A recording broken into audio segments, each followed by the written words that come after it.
excited today to show you my cover that I've created for my new journal. This is my front cover and the back cover. And today I'm going to do a process video to show you how I made this. So stay tuned. So the first thing you're going to want to do is determine whether your cover is thick enough, if you like the way it feels, or if you want to reinforce it with cardstock or something a little sturdier. I want to put cardstock on mine. So the first thing I'm going to do is measure my cover and cut my cardstock. So this magazine measures just slightly under 10 inches and about 8 1/4 inch wide. And I'm using 140-pound white cardstock, and I'm going to use double-sided tape to attach it to this cover. If you have a Joann's near you, this Ms. Sparkle double-sided tape is fantastic. And I like to get the inch. They also have all different sizes, 1/2 inch, 1/4 inch, etc. But the inch is really good for the covers because you have a nice wide area all around your cover.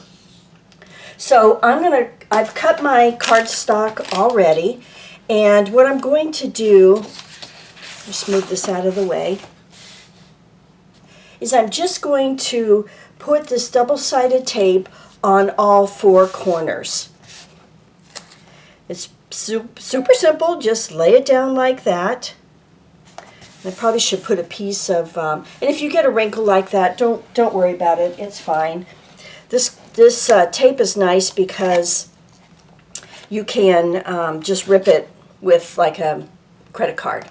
Put a piece of black cardstock under there because it'll help you to see it a little bit better.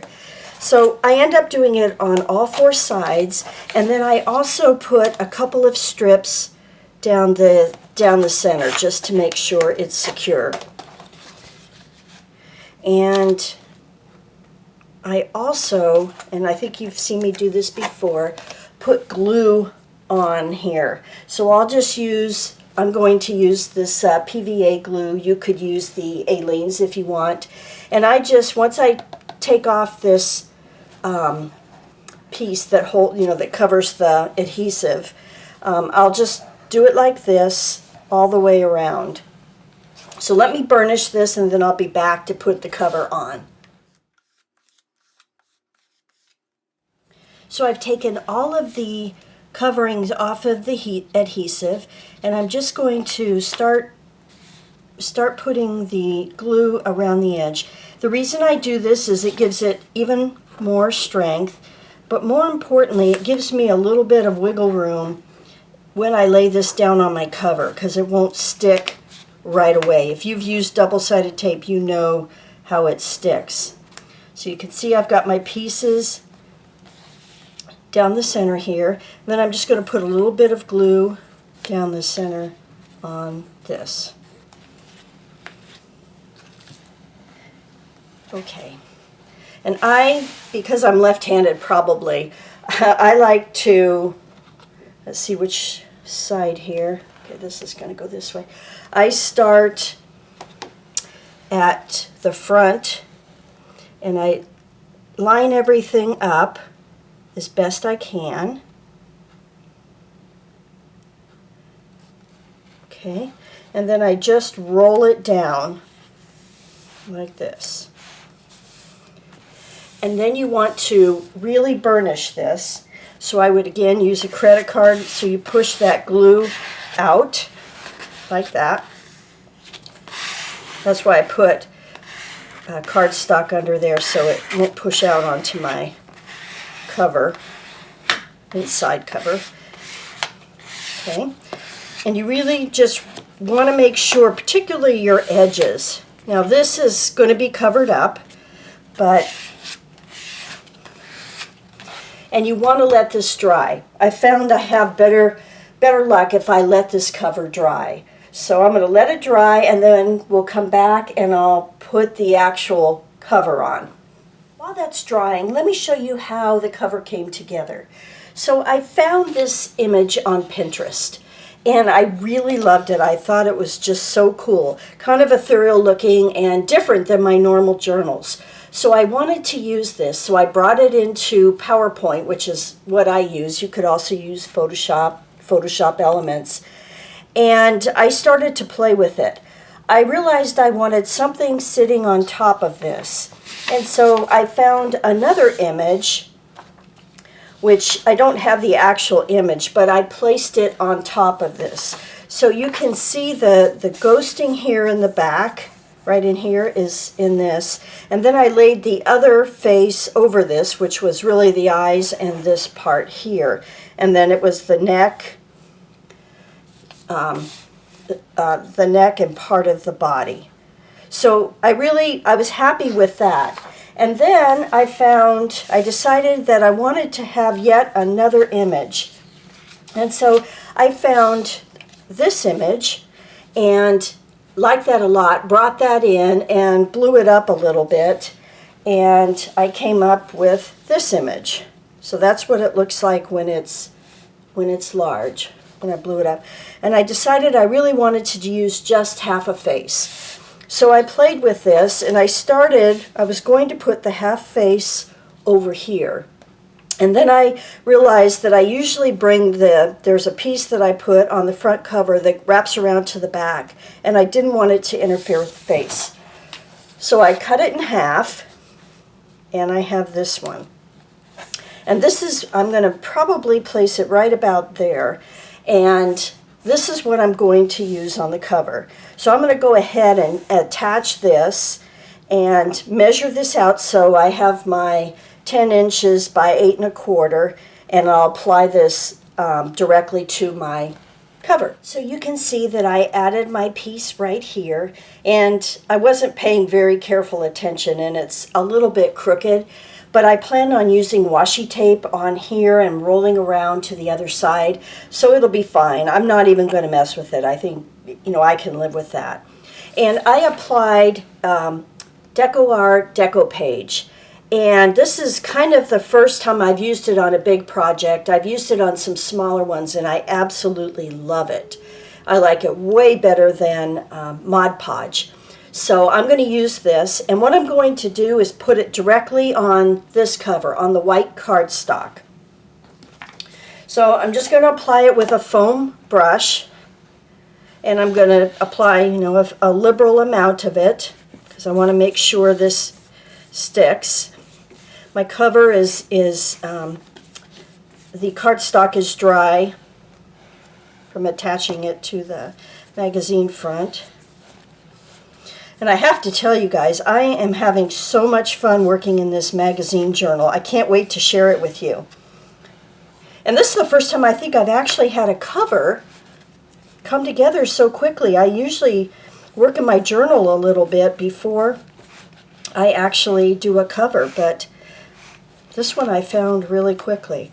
Okay, so now I'm just going to make sure I have a fairly even coat, no big lumps or anything. And I'm going to, like I've shown you before, give it a spritz. Hold it high and just give it a little bit of spritz of water. And that really helps this. I don't know why, but I think it was Roxy Fur that taught me that. So I'm just going to go ahead and line it up like that, and then roll it down and start smoothing it out. So that's the one thing you want to do is, again, burnish it well, and get as many of the air bubbles out as you can. Just keep pushing until you're comfortable that you have it adhered fairly, or not fairly well, that it's adhered great. And you may get some bubbling. Like I can see that there's going to be some bubbling here. You try and work those out. And then the thing that you really need to do is just let it dry. And what I frequently do is do this at night. Put it under some books and let it dry, because a lot of those air bubbles will go away. If you start playing with them, then you're going to get wrinkles. So I'm going to let this dry, and the next thing we're going to do is put on this. I've decided on this dot, and I'm going to roll that around to the other side. I placed my book, my magazine journal, under a stack of magazines, something heavy to weigh it down. And I'm going to let it dry overnight to make sure that it's completely dry before I move on to the next step. But while I'm waiting for that, this is what I'm going to put on the spine and wrap it around to the back. And so what I did was decide how wide I wanted it. And in this case, I think this is about 2.5 inches, yes. So it's 2.5 inches wide, and I cut it to height. And then I just wanted to go ahead and use a vintage photo and put it all around the edges to get rid of that white edge and to distress it a little bit. So I've done that, and the next thing I'm going to do is put the double-sided tape, just like I did before, the inch wide, all over the back. So I'll put it all 4 edges and down the center, and I really want this to be completely covered. So I'm going to go ahead and do that. Oh, and one other thing. I start to kind of bend this a little bit. I do it gently. You can use your bone folder to help kind of just pull that this way and pull it like this and just sort of gently pull it along the sides like that. And that helps to start that bending of it so that when you wrap it around, it goes much easier and you won't have cracking. So I'm going to work on that, and hopefully my magazine gets dry, and we'll go ahead and put this on next. So my cover's dry, and it's nice and flat. And so what I did was, in order to make sure I get this piece on straight, I've placed a really faint pencil line, and I squared it up so I made sure that line was straight. On my cover, and that will be what I use to place this right on the edge there, and then I'll roll it to the back. So I'm going to take off my adhesive. You can see I have it on here, and I've burnished it well. Sometimes it can be a little difficult to get off here. Okay, so I'm going to get these pieces off, and I'm going to place glue all over this, just like I did previously when I, man, I'm having trouble here getting these off. Just like I did on the cover. So let me get these off and get the glue on, and I'll be back.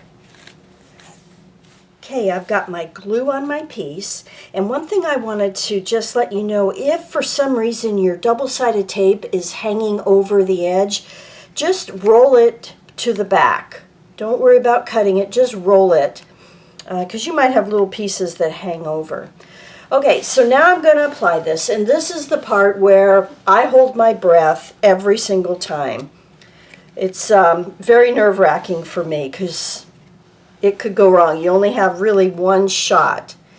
So here we go. I'm going to lay this, line it up on that line, and press it down.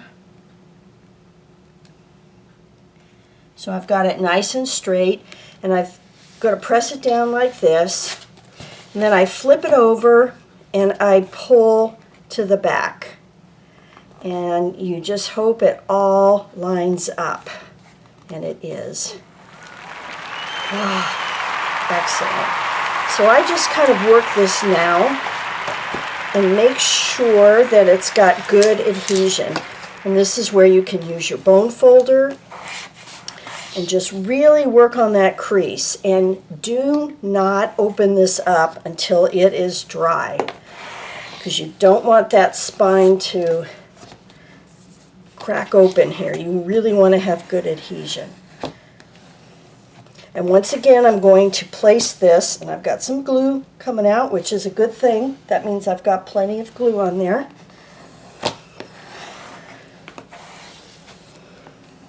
Okay, and if there's a little crease along here, you know, where it is on your magazine, I emphasize that. I go ahead and just use my thumb and rub it in there a little bit. This doesn't have too much. but I just don't think you can do this enough. You just really want to make sure that that's good and tight along here. Can you see that? I'm really pleased with how that looks. That looks great. So once again, I'm going to let it dry. And once it's dry, I'm going to come back and give everything a sanding. And I do that because I like my covers kind of grungy. And so on this side, I've already done some sanding. I have my top coat on of the decoupage, or decoupage, whatever you call it. And so this side is done, but I'm going to sand this so it gets a little bit grungy. Probably apply another coat on this, and then I'll wax it. So we'll let this dry, and I'll be back.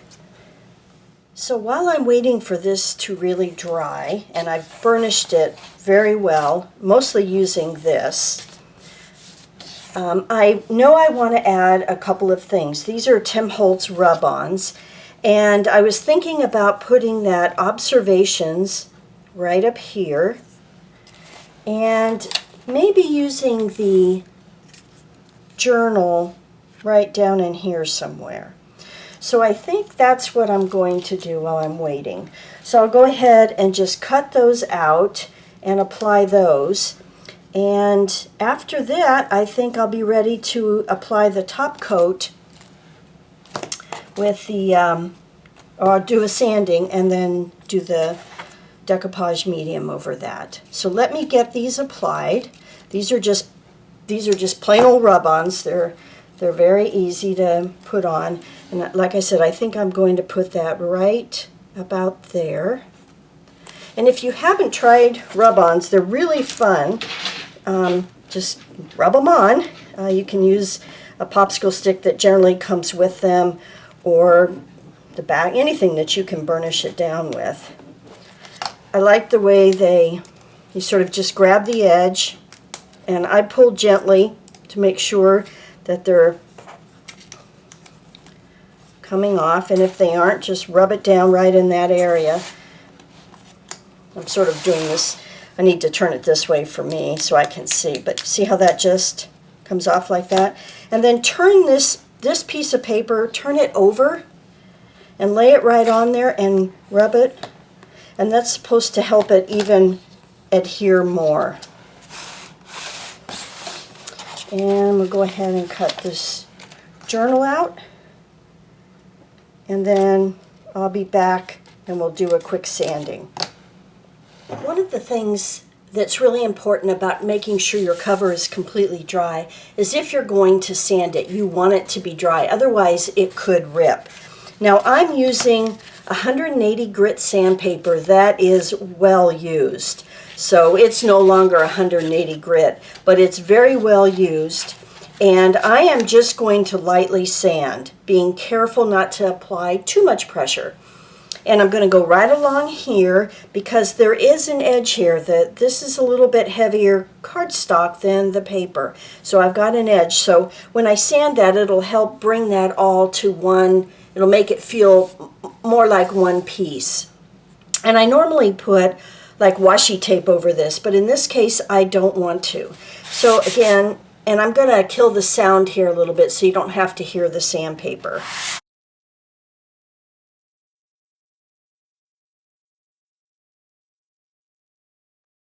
So what that helps do is it helps everything to blend. And because I have a piece here, it will make it feel more like one, and again, right along here. But you don't want to do it too heavy. It's just kind of an art you get used to and figure out how much and how grungy you want it. So I'm going to do just a little bit more sanding, and then I'll be back. Okay, I've sanded my front and my back. You can see how it's just grunged up just a little bit, which is exactly what I'm going for. And then I had a piece right here on her, it lifted just a little bit, so just glue it down. I just put a little bit of glue stick and just put it back down. Nothing else lifted though. And so now I'm just going to take a damp paper towel, and it's hardly wet. And I just want to get that grit off of there before I go over this with the Mod Podge. So just very lightly go over that. Make sure you got all that dust up from sanding. So you can see it's scrunched it up slightly, but you know, not much. And before I put the Mod Podge over, or the what is it, decoupage over it, I want to put my washi tape on because I want to also seal that in. So I have three choices that I went through. I knew I want to have black and white to go along with this, and I thought about putting this one on because of the writing. It just, you know, goes along perfectly. But I didn't like the way that looked, and I thought about using this where I would have just the tick marks on this side, and that looked okay. And then I have this one that's just kind of, it's actually, I think, machine parts, and I like the way that looks. So this is what I'm going to go with. So I'm going to go ahead and put that down, and then we'll cover this with the matte medium. Okay, so I've got my washi tape applied, and I rolled it to the back. I've rounded my corners. I took the Distress ink and went around the edges, and I am ready now to apply my decoupage medium again. So I'm just going to go right over the top. I'm going to use a wide foam brush this time, and I poured this into a little container because the brush won't fit in there, so I'm just going to work from here. I put a piece of wax paper underneath this so it won't get on my pages below. And I'm just going to apply this, and I'm just going to try and apply a very even coat. And this is going to protect my cover, and it'll allow me to wax it when I'm through. I have an inkjet printer, and I'm part of the inkjet instant ink program with HP, and I have an HP Envy. And I tell you what, this ink seems so different than what I've used previously. It does not run. You can see it's not moving at all. So I'm just lightly going down now and making sure that I've got this evenly coated, and then I'm going to let this dry. And again, you may see some bubbling. Just let it dry. Don't touch it, and it'll be fine. And then what I'll do is I will end up flipping this over and doing the same thing, and also catching the edges here. Everything is dry. We are nearing the end on this. So you can see the front and back are both done, and it's time to wax. Now, in the past, I've used the Minwax finishing paste, and I really love this. I still love using it, but Trish at Art Journal Junkies, the one who started Art Journal Junkie, tried shoe polish, and so I have given that a try, and I love it for the reason that it's so simple to put on. And I am using a neutral. You could use a tinted one probably. It'd be interesting to see what that would do. It would probably tint it a little bit. I just use a paper towel, and I just go in here and just rub it on. And you just want to get a fairly even coat on it. You won't be able to see it, of course, because it's clear. So you just sort of have to get it on there and then hold it up to the light if necessary and apply it. And I wait about 5 minutes or so, and then I just buff it off with a towel. An old t-shirt or anything that's soft, and just buff it off. And I will do that on both sides and the spine. And I can see that you probably can't tell from here, but it looks like I have a good even coat. I am loving how this cover has turned out. So that's really it. There's not much else to show you from there. So you just buff it. You'll get a nice shine, but not real brilliant. It'll just feel great to you, and you've completed your cover. or I've completed the cover. You've completed watching this, but you can go off and do your cover now. So thank you so much for watching. I will see you on the next video. You'll get a chance to take a look inside here. So that's it. See you on the next video. Bye for now. I thought I'd give you a little sneak peek of the next project that I'm going to put up for you. I'm calling these crafty coins, and they're so much fun to make. I think you're going to really enjoy making these and giving them a try. So be looking forward to that video.